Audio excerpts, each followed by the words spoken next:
Good morning. Happy Wednesday. It's the 29th of January. It's my favorite son's birthday. Happy birthday, my favorite son, Aaron Luis Rene Lacing Estebes. I know you're working right now. And so, later, I hope you can enjoy your birthday today. Dine out with your friends and with Jay, with the family.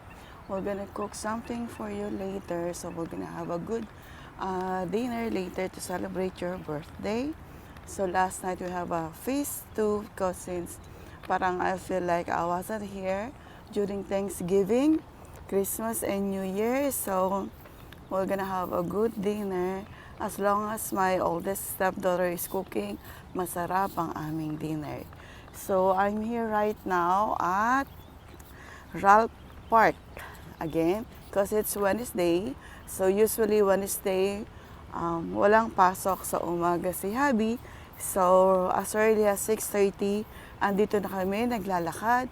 Although it's cool, it's not that cold, it's cool. Oo, I'm still sweating.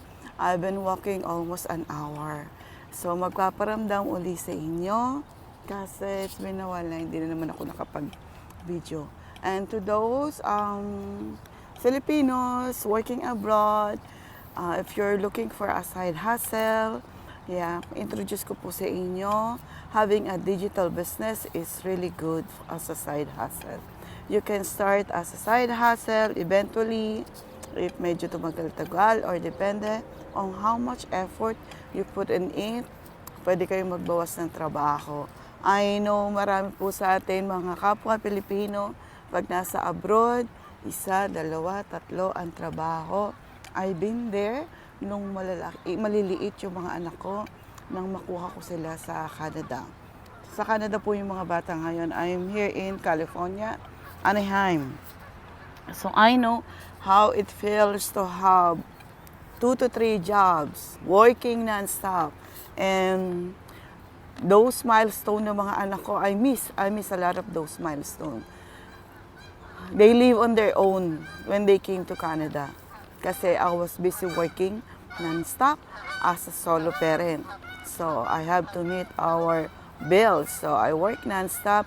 Though 2, 3 ang trabaho ko, it's still paycheck to paycheck.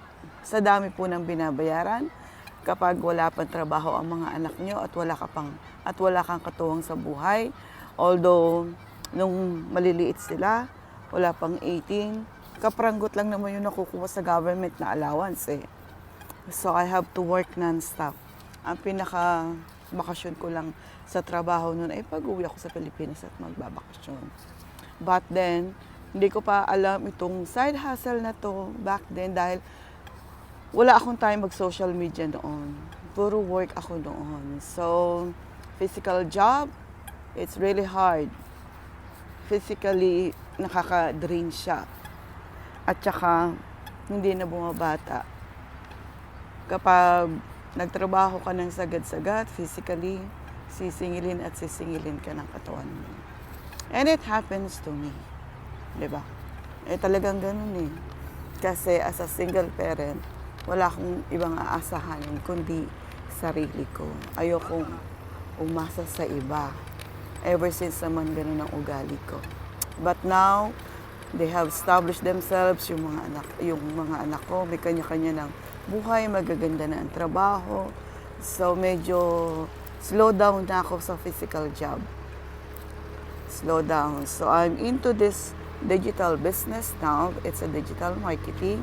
So yung tools na gagamitin mo lang dito ay ang social media mo. So 'di ba? Sobre po at maingay kasi nandi ako sa park. So mga nagtitrim sila ng grass dito kaya medyo maingay. So back to you, what I'm saying is that yung digital business, what I'm into right now, puro social media lang po. So libre lang po yung inyong platform, yung mga platform, gamitin nyo para sa business na ito. Ganun siya. Anyway, everybody is using into social media. Pero na lang yung mga taong nasa mga remote areas, sa medyo sa bundok-bundok, di ba? But, ito po para sa mga nag-work abroad, gamitin niyo po siyang side hustle. It's really good and it could turn into legacy sa mga anak nyo at sa generation to generation. Kung paano po ito magiging legacy na for lifetime. If you're interested, mag-leave lang po kayo ng message sa akin o dito o send me a PM. And to my website, mag-register po kayo. My website is www.marilinestebes.com. Yun po. Para maipaliwanag sa inyo. Hindi po kailangan maging tech-savvy kayo rito. Hindi nyo rin po kailangan may experience kayo sa business. Kasi lahat matututunan nyo. Opo. Basta po, andun coachable kayo and eager to learn, lahat po matututunan natin. Yeah. And it's so easy to work. You can work from home, you can work from anywhere. Habang nagka-travel ka, ito po, naglalakad kami. So, isiningit ko siya habang nag-aantay ako kay Habi kasi magkaiba kami nung nilalakaran. Doon siya sa bundok. Dito lang ako sa baba. Yeah. So, mamaya pa siya matatapos. And then, we go home at marami kaming gagawin ngayong Wednesday. Marami. Super busy kami ngayong Wednesday. So, doon po sa mga interesado, magkaroon ng side hustle to start with. You don't have to leave your full-time job. Gawin nyo lang side hustle to. Then eventually, if this works for you, baka maging katulad kayo ng mga business partner namin na maaga nagre-retiro. Yes po. When you sign up, you can get access po doon sa community namin at saka doon sa system, which is very friendly. It's a friendly user system na anytime pwede mo siyang balik-balikan.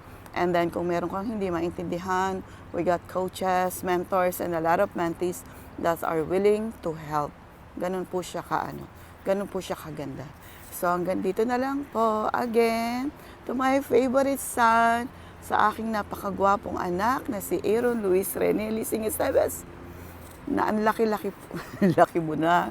Samantalang nung pinanganak ko siya, is just 24 cm, 5.7 pounds.